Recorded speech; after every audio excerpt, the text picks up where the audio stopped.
Hey Chem 2, how's everybody doing? Dr. Ricardo here. This is going to be the fourth video for chapter 16. Okay, so we talked about Lewis bases, Lewis acids in the last section. So the last thing that we're going to wrap up with is the distinction between a strong acid and a weak acid, and a strong base and a weak base.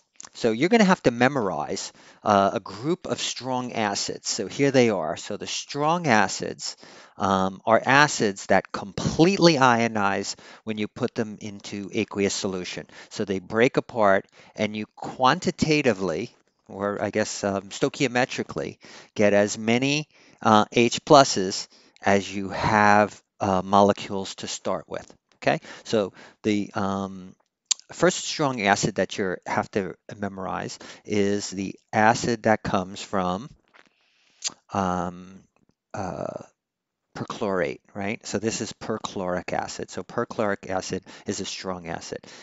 If you put this into aqueous solution, every one of those H's is coming off. Second strong acid to memorize, sulfuric acid, the acid that comes from sulfate. Okay, so be a little careful with this one. The first hydrogen here comes off stoichiometrically. So if I had 1 mole per liter of H2SO4, it would break down and react stoichiometrically to give me 1 mole of H plus and 1 mole of hydrogen sulfate, right? The second one doesn't come off quite as easily. It's pretty strong, but if it reacted with water, it would actually have an equilibrium, and some of it would come off to make more H3O plus and more sulfate. But this guy has a equilibrium constant that I can look up. This first one up here is an equilibrium constant K that would be equal to infinity, right? Because 100% of it would be in these two states, okay? So first one, the reason why it's on the strong acid list is because of the first hydrogen coming off. I believe the second one has a K of something like 0. Maybe 0.001 or something like that, 10 to the minus 2, 10 to the minus 3. We could look it up, okay? But the first one, dramatically different, okay? So those two you have to memorize. Then the three acids that come from the halogens, right? So chlorine, bromine, and iodine are the second, third, and fourth halogen. All of them are strong acids. So hydroiodic acid, hydrobromic acid, and hydrochloric acid. So grabbing our periodic table, right? Iodine, bromine, and chlorine all have acids that are strong. Only HF is a weak acid. And then the last one really fits up here with these other two, right? It is a acid that comes from a oxy ion, right? From a polyatomic ion. So the polyatomic ion is nitrate, NO3 minus 1 that you learned in Chem 1. So if I put a hydrogen on, I get nitric acid. Okay, so nitric acid, sulfuric acid, perchloric acid, hydrochloric, hydrobromic, and hydroiodic acids are all strong. They completely dissociate in solution. All of those H's would immediately hook up with a water to make H3O plus, right? So anytime I've got any H's in solution, H plus is going to get together with a water, and it really exists. I'm going to take away that second arrow, right? It really exists as H3O plus, which we have a special name for that, right? That guy is called the hydronium ion.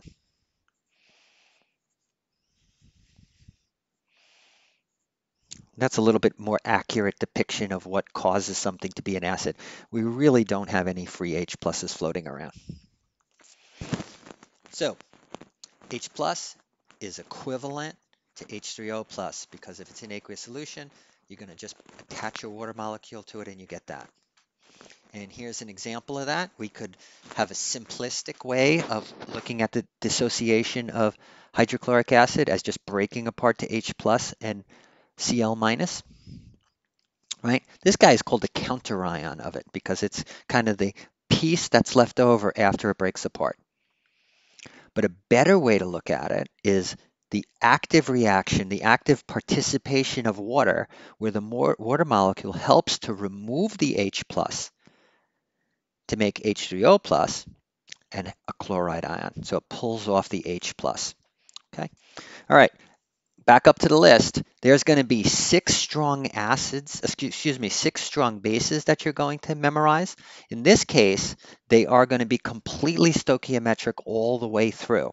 So the first 3 of them are the first 3 acids from group 1 of the periodic table, right? Lithium, sodium, and potassium, right? Lithium, sodium, potassium. The hydroxides of lithium, sodium, and potassium completely dissociate to give me lithium plus 1 and OH minus, potassium plus 1 and OH minus, and sodium plus 1 and OH minus. Okay, so those 3, right? This guy, and this guy. All right, well, kind of slide over one, right? The next 3 that are going to do that are calcium, strontium, and barium down here. So it's kind of, let me see if I could do this with a marker. It's going to have to get another one for here. So these 3, their hydroxides were strong. And then these 3, their hydroxides are strong. Okay. So magnesium isn't going to dissolve quite as well. Beryllium not as well. Rubidium not as well. Cesium not as well. That 6 right there are going to be your strong bases, right? The hydroxides of those 6. These are plus 1 ions, so they're going to handle 1 hydroxide, 1 OH with them. These are plus 2 ions, so they're going to handle 2, meaning they can accommodate 2. So that's why their calcium, strontium, and barium have 2 here, right? Because they're from group 2 of the periodic table. So complete dissociation. Here's the reaction. Breaks apart into sodium plus 1 and OH minus 1. Right? So there's only one way to look at a base. We don't have this kind of a dueling viewpoint. An acid we think of as H plus or H3O plus. They're equivalent to each other. A base is just hydroxide, OH minus 1. The Ka, right, which this little a here is the first time you're seeing that. It means the acid dissociation constant. So the K is an equilibrium constant, so it's a capital K. So the K for all of our strong acids up here is infinity for the first one coming off. So I can view them in a general sense as HA is in equilibrium with H plus and A minus. If this breaks apart to H plus and A minus, and my equilibrium constant is infinity, so really I'm replacing this double set of arrows with just a single arrow because it's really not at equilibrium. It really happens stoichiometrically. Every little bit of this that I start with, I wind up with this and this. There's no bouncing back or coming backwards. How do I know that? That's what it means to be a strong acid. If you're on this list, your equilibrium constant is infinity. Okay, so we're going to spend the rest of the chapter concentrating not on the ones that have an equilibrium constant of infinity because they're easy to do the calculations. We could hand them off to someone in Chem 1 and they could tell us what the pH is. For the weak ones, though, we're going to have to do a little bit more work, and that's what we're going to spend some time on. So that's finishing page 13 of the notes. Okay, so page 14 of the notes is kind of takes a break and just undergoes the definitions that we learned so far in this chapter and what we're going to do with them in the next section. Okay, so that gets us to page 13. Okay, so this is top of page 14. So we've already learned that the definition of pH is minus the log base 10 of the hydronium ion concentration or the hydroxide, or the hydrogen ion concentration. Remember, these two things are the same. So if you wanted to, instead of pH, we could call it pH3 plus, right? And it would be minus the log of H3O plus, right? Because this and this are the same thing for us, the pH meter. reads that guy. These are the same. So these would be the same, right? Good. Okay, so we learned that's the definition of pH. We learned the definition of pOH is minus the log of the hydroxide ion concentration. We learned that in any aqueous solution, even really dirty, polluted water from the Passaic River, any water, right? As long as the water is at 25 degrees, there is an equilibrium constant expression that says that the water actually reacts with itself to make hydronium ion and hydroxide ion to a small degree, right? That's called the autoionization of water, right? So one water molecule hits another water molecule. One of them acts as the acid, so it loses a proton. That one would make OH minus 1. The other one acts as a base, so it gains an extra proton. That one would make the hydronium ion concentration. This reaction is always happening in aqueous solution. This expression, this equilibrium expression, is called Kw. The equilibrium constant for the autoionization, and the W is for water. At 25 degrees,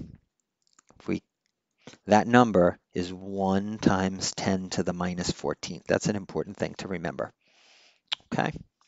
Well, if that's the case, then you get a really neat little effect. That is, if you have this chemical reaction and you want to write the Kw expression, the Kw expression for it should be the products divided by the reactants. The coefficients become the exponents. So here's the products, right? Right-hand side is products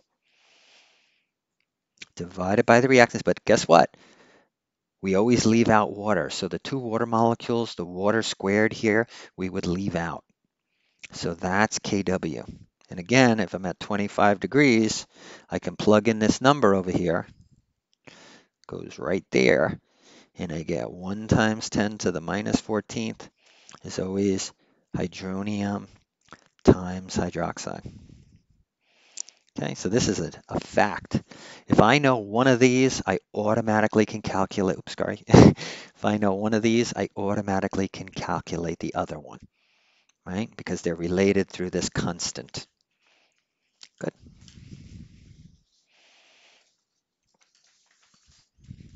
Okay.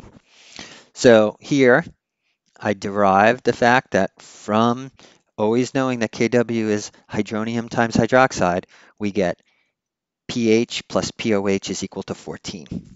Okay, in the box down here, I summarized all of that stuff that we talked about before. pH plus pOH at any aqueous solution, right? From beautiful, pure Perrier, or Poland spring water, all the way to the water in the Passaic River, all the way to salt water in the ocean. Anytime it's an aqueous solution, pH plus pOH is equal to 14 at 25 degrees. Doesn't matter what else is in there. And hydronium times hydroxide is 10 to the minus 14th. Okay, so everything in this box, these are great definitions that we're going to use for later on. Okay, the very bottom of the page, let's spend a couple of minutes talking about how we're going to be able to visualize when a chemical reaction between an acid and a base changes the pH of a solution. So the best way to do that is to add a substance to the aqueous solution that changes color based on pH. And the reason why that works, the reason why in nature you can find these acid-base indicators, you don't have to look very far. Nature has a lot of them. Right? We just isolate them from nature. We don't have to make new ones. Okay, so they are basically dyes, right? They're called chromophores. They're molecules that absorb light based on the structure of the molecule. Well, they also have to have one more property. They not only have to be dyes, they have to be pH sensitive dyes. So they change their form from a protonated form to an unprotonated form depending on if there's a lot of excess protons in the solution. So the protonated form is kind of like the acid form, and the unprotonated form is the base form. So when you adjust the pH of the solution, they change. So essentially, it's a dye that itself is an acid or a base, a weak acid or a weak base. So let me read the definition and I'll show you an example. So acid-base indicators are dyes that are weak acids or bases themselves. The acid form we're going to call HIN. So IN is the rest of the molecule. The H is the H that can be removed. It's the acidic proton in the acid. And the HIN has a different color than what's left after the H leaves, which is IN minus. So this is the top of page 15. So here's the typical acid-base equilibrium for the indicator.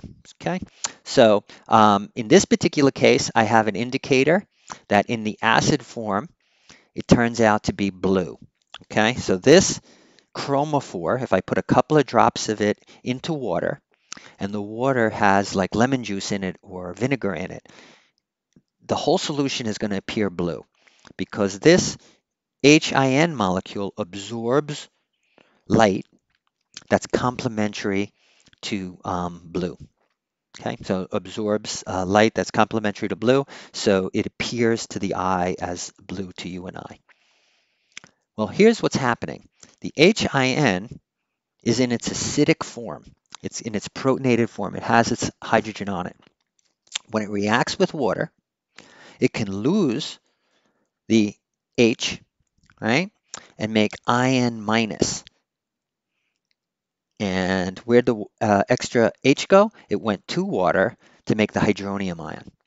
So if this is a weak acid, which almost all of them are, right, works much better if they're a weak acid, then what happens is I can write an equilibrium constant expression for this. So I take, like with all equilibrium constant expressions, I take the products, divide it by the reactants, and leave out liquid water or solids. In this case, I don't have any solids. So I get this times this divided by this. The water is out. Well, typically, these KHIN, the dissociation constant for the indicator, is something like 10 to the minus 5 or 10 to the minus 6 or 10 to the minus 4. The cool thing about it is, if this guy's 10 to the minus 4, it's going to change colors at pH 4. Until pH 4, it's going to be red. We'll talk about that later on. If it has a KHIN of like 6, that means it's going to change colors at 6. So pH 6 and under, it would be blue. Anything over 6, it would be red. So depending on what this equilibrium constant is, that's when it's going to change colors. Pretty cool. Okay, so that's something we'll get back to. Phenolphthalein is a great example of this. It's the indicator that you use most of the time in lab. Phenolphthalein in acidic solution is colorless. Turns out that when it's in its protonated form, when it has the hydrogen on it, the 3 different benzene rings in phenolphthalein, right, are out of alignment, so they don't absorb light that's in the visible spectrum because they're not conjugated with another, they're not associated with one another. They're kind of in 3 separate planes. When I remove the H, they all line up and make a very flat structure. And in that flat structure, the 3 different benzene rings are conjugated with one another. So the electron energy is lower because of this sharing or distributing of the charge. And since it's lower when you distribute the charge, it becomes in the visible, it absorbs in the visible part of the spectrum instead of the ultraviolet, so you can see it. And so that's the difference. When you change the structure, you change the way these rings are bound. I have a little demo of it. I'll bring it home and I'll show it to you one day. I'll make a separate video of that. Okay, all right, so that's it. All right, we're gonna take a break. This guy came out to just about 20 minutes long, which is fine.